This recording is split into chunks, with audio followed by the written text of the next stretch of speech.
No, it doesn't matter. In fact, you want to, I mean, it's fine if they are on the floor, but you don't want the feet like, you don't want to be so low in the seat where the hips are flexed. You want them just sitting there. So you can look at the iliac crest and the PSIS in sitting or in standing.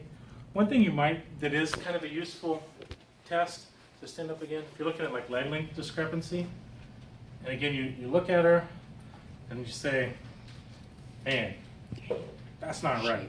Like it's way off. And then you have them sit. And now, man, that's really level.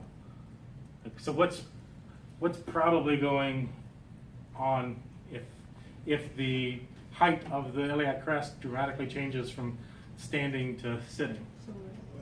Yeah, so there probably is some sort of a leg length issue there. If it stays the same when they sit down, then it's probably not a leg length condition. But again, I'm talking about that at a very gross level. I wouldn't, that kind of like we talked about with the head movements in the cervical spine. Remember we said you kind of use that as a screen to guide their head and see if they can do the movement. This is again one of those screen things where you're going to look at it. If it raises some flags for you, it tells you, hey, I need to go and investigate this more. But I wouldn't hang my hat on those observations. Inferior lateral angle asymmetry. So when you're palpating those, lay down on your stomach for a minute. Basically, you're just looking at coming down, finding the lateral angles, and looking at, are they even across, or is there one higher or lower than the other?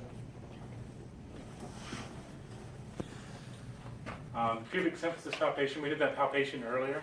All that's looking for is it tender or not?